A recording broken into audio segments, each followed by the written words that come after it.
The last transmission coalition command station Theta 7. 14 hours before annihilation, Renkail's hands trembled over the comm console, 4 fingers hovering above keys that hadn't been touched in 387 standard years. The quarantine protocol sat buried in the deepest, most encrypted layers of coalition systems. Not hidden, but entombed. Like a weapon too terrible to use but too significant to destroy. Around him, Theta 7 died in slow motion.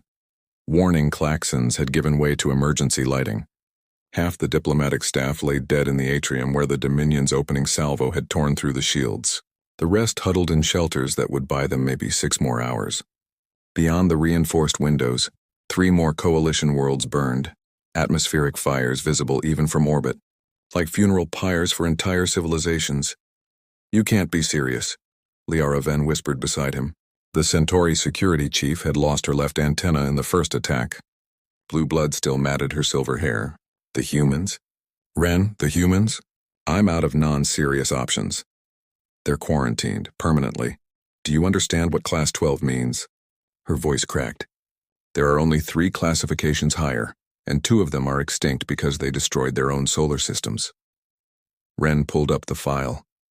He'd memorized it 3 hours ago during the brief window when denial had finally shattered into desperate acceptance. Species designation: human, Homo sapiens. Homeworld Earth, Sol 3, Class 12. Deathworld quarantine status: absolute threat assessment, extreme summary. Baseline physiology adapted for high-gravity combat environment. Persistence predator psychology. Pack bonding behavior extends to non-species entities. Demonstrates pathological problem-solving under stress. Capable of metabolizing toxins as recreation. Skeletal structure rated for impact tolerance 300% above galactic average. Homeworld survival rate for endemic species, 0.003%. Recommendation: no contact. Indefinite containment. If containment fails, fall back to Protocol Omega, stellar ignition. "I know what they are," Ren said quietly. "I also know what we are, dead, in 6 hours. The Dominion fleet outguns us 40-1, and they've already glassed 4 colonies." He pulled up the tactical display. Red icons swarmed across the screen like a disease. Dominion dreadnoughts, carriers, destroyer wings. They moved with the casual confidence of predators who'd already won. "The Dominion chose war because they knew we couldn't fight back," Ren continued. "They calculated every variable. Our ships, our alliances, our weapons, and the humans. They didn't calculate the humans." His finger hovered over the transmission key. "Because nobody's seen the humans in 4 centuries. Liara grabbed his wrist. Her grip was weak. Blood loss, shock, or both. "Ren, listen to yourself. You're about to break the most sacred law in coalition history. You're going to wake up something our ancestors locked away because it gave them nightmares." "I know. The history files. The first contact disaster, 17 scout ships vanished. When we finally found them, they were preserved. The humans had put them in museums, called them gifts from new friends. They didn't understand why we were horrified." "I know. They bonded with our AI constructs. They named them. Treated them like crew members. Do you understand how disturbing that is? They looked at non-sentient code and saw people. Liara." Ren met her eyes. "No." Through the window another world died. Atmosphere venting into space, continents glowing orange, then red, then black. 60 billion souls. Gone. "They might not come," Liara whispered. "They might not even remember us. Then we die anyway, and I'll have the satisfaction of breaking one final rule on my way out." Ren activated the ancient protocol. The console fought him. Lockouts, warnings, final confirmations that each required override codes buried in sealed diplomatic archives. It took him 4 minutes to dig through bureaucracy designed by terrified ancestors, trying to make this moment as difficult as possible. The transmission beacon spooled up, burning through Theta 7's remaining power reserves to punch a signal through the quantum foam directly toward Sol system. His finger touched the key. Quarantine breach. Emergency protocol Alpha Omega message begins. "This is Renkail Coalition Diplomatic Corps, Station Theta 7, to any receiving authority in Sol system. I am invoking Article 7 of the Treaty of Terran Containment, the right of last resort." His voice cracked. Professional composure, trained over decades, crumbled like wet paper. "We're dying out here. 4 worlds gone. 7 more besieged. The Dominion came with warships we can't match and weapons we don't understand. And they're killing us world by world. We have no strategic options remaining. No allies left to call. No miracle weapons to deploy. Through the window, Dominion fighters screamed past, hunting the last evacuation shuttles. I know why you were quarantined. I know what our ancestors feared. I know that breaking this seal might be worse than what's happening to us now. He paused. I'm breaking it anyway. We need help. We're begging for help. If there's anyone listening, if you remember us, if you're capable of answering, please. The transmission fired. Quantum encrypted, impossible to intercept or trace, burning toward Earth at speeds that bent physics into uncomfortable shapes. For 30 seconds, nothing happened. Then the console lit up like a supernova. Incoming transmission source, Sol system light speed, delay, 0 impossible. Sol was 847 light-years away. There should have been weeks of lag. Minimum. The voice that answered was female, calm, and spoke Coalition Standard with an accent that predated the quarantine by centuries. Theta 7, this is Admiral Elaine Walsh, Earth Defense Fleet. We read you. Liara made a sound halfway between a sob and a prayer. Hold position, the voice continued. We're spinning up the fleet now.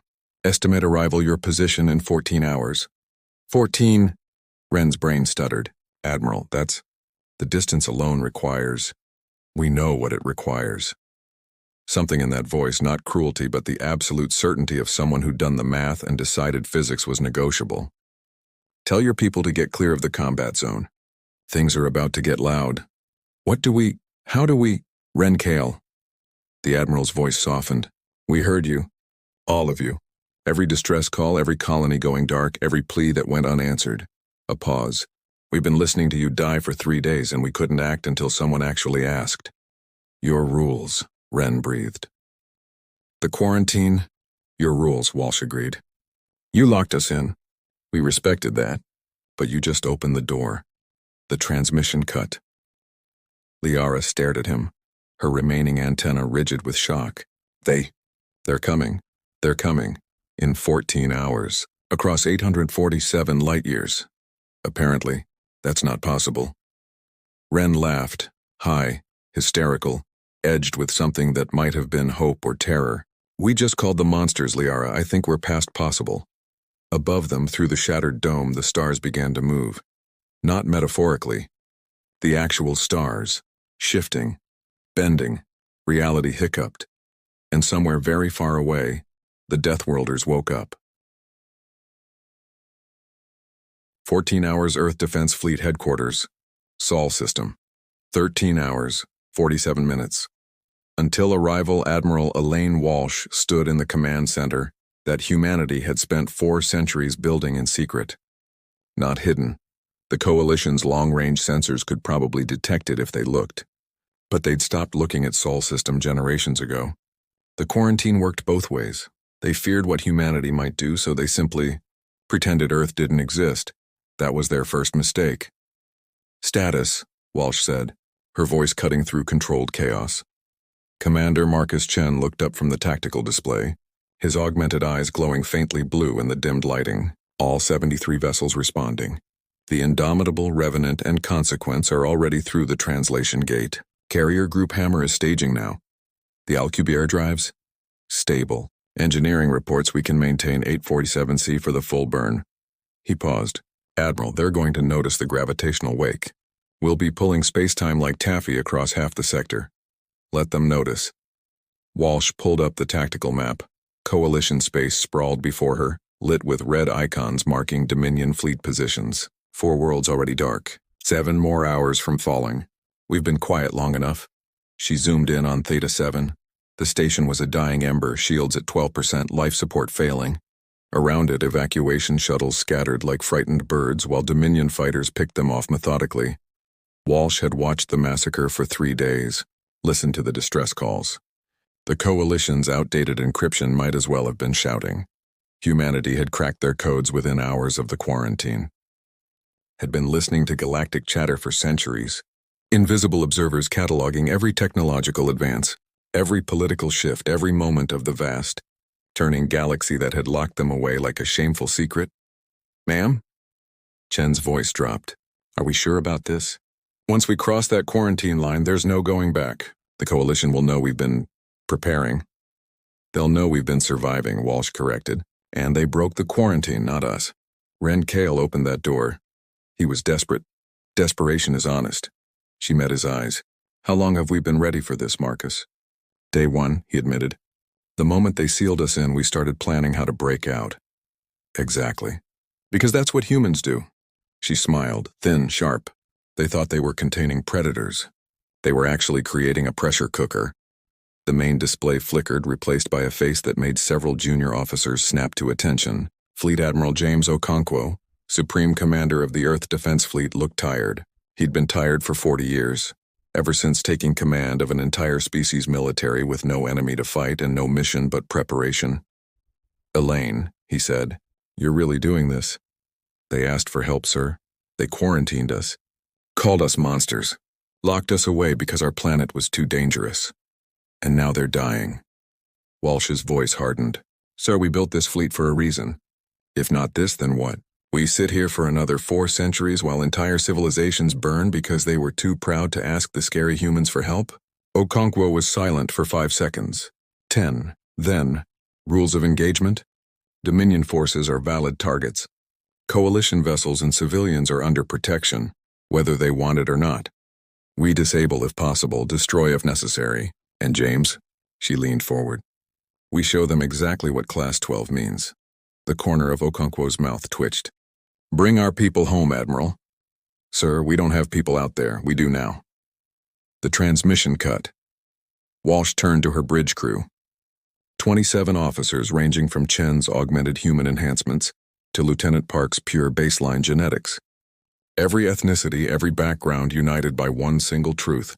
They were Earth's children, and Earth taught hard lessons. You all heard the man, Walsh said. The Coalition is our people now. They just don't know it yet.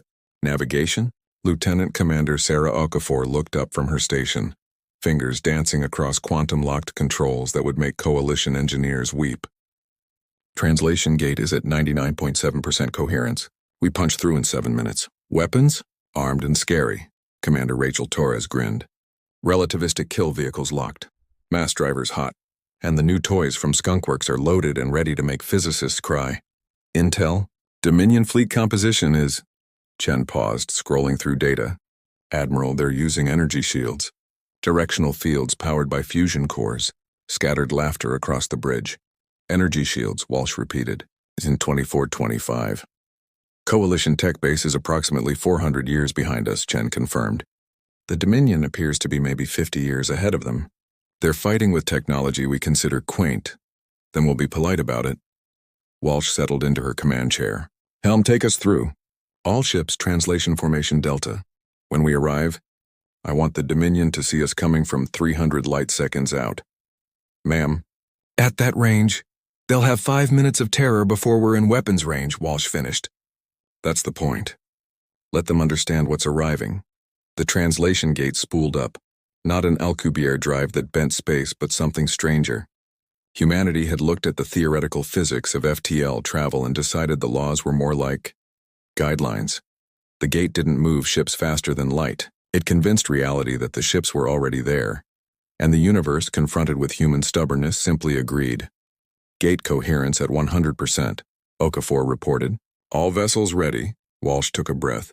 Somewhere across 847 light-years, people were dying. People who'd locked humanity away. People who feared them. People who'd decided humans were too dangerous to exist alongside civilization. And they were right, Walsh thought. We are dangerous. Just not the way they think. All ships, she announced on fleet-wide. This is Admiral Walsh. In 60 seconds we're going to cross a line that was drawn 4 centuries ago. The coalition of worlds decided humanity was too violent, too aggressive, too much for civilized space. They looked at Earth, a planet that kills 99.997% of its own species, and they looked at us, the 0.3% that survived, and they were terrified. She paused, letting the weight settle. They were right to be scared, but they were wrong about why. We're not monsters because we're violent. We're exceptional because we refuse to quit. Earth tried to kill us with weather, predators, disease, gravity, and disasters, and we looked at all of that and said, bet. scattered grins across the bridge. So here's what's going to happen. We're going to jump into a war zone. We're going to face an enemy that outnumbers and outguns the Coalition by a factor of 40. The Dominion thinks they've already won. The Coalition thinks they're about to die. Walsh smiled. Let's teach them both what happens when you corner a Deathworlder. The gate opened, not a portal, but a tier. Reality folding like paper and deciding that 847 light-years was really more of a suggestion. The Earth Defense Fleet, all 73 warships humanity had built in furious secret, translated into Coalition space. Behind them, the quantum wake pulled space-time into ripples that would be visible for parsecs. Every sensor in the sector screamed. Every astrophysicist in galactic space suddenly had very urgent questions about gravitational anomalies. And in the combat zone around Theta 7, where Dominion forces were preparing the final bombardment of a broken station, the stars themselves bent. Chapter 3. The Dominion's Last Mistake. Dominion Dreadnought, Eternal Ascendant, 13. Hours after quarantine, Breach Supreme Commander Thelvar lounged in his command throne, forearms folded across his armored carapace. Before him, Coalition Theta 7 died in beautiful slow motion, shields failing, compartments venting, life pods launching into space only to be methodically destroyed by his fighter wings. Efficiency. Ruthlessness. The Dominion way. Status on the remaining evacuation craft? He clicked. 17 small vessels scrambling for translation distance, his tactical officer reported. Pursuit squadrons engaging now. Good. Once the station falls, we move to the Telleran homeworld. I want every alarm on the bridge screamed at once. Gravitational anomaly, someone shouted. Massive spatial distortion bearing 270 Mark 15. Thelvar surged from his throne. What kind of distortion? Translation signature, but the energy curve it's wrong, Commander. The mass readings are impossible. It's like someone ripped a space tour, not a graceful emergence, not a careful translation. Reality simply broke, and through the wound poured 73 vessels that made Dominion dreadnoughts look like children's toys. The lead ship alone massed 3 times the Eternal Ascendant. Its hull wasn't smooth armor plating. It was angular, aggressive, covered in what looked like weapons ports. So many weapons ports. Behind it, the fleet spread in perfect formation, carriers that bristled with launch bays, cruisers that crackled with energy signatures Dominion sensors couldn't classify, destroyers that moved with predatory precision, and on every hull, painted in white that gleamed against dark armor, Earth Defense Fleet. The bridge went silent. Earth? Someone whispered. The quarantine world? Thelvar's mandibles spread in what might have been fear or might have been aggressive display. That's impossible. Earth is 847 light-years away. They don't have FTL. They don't have anything. They're primitives locked away for everyone's safety. Commander! The sensor operator's voice cracked. They're broadcasting. On all channels. The voice that filled the bridge was human. Female, calm, speaking Coalition standard with an accent that predated most recorded history. Dominion forces. This is Admiral Elaine Walsh, Earth Defense Fleet. You are hereby ordered to cease hostilities and withdraw from Coalition space immediately.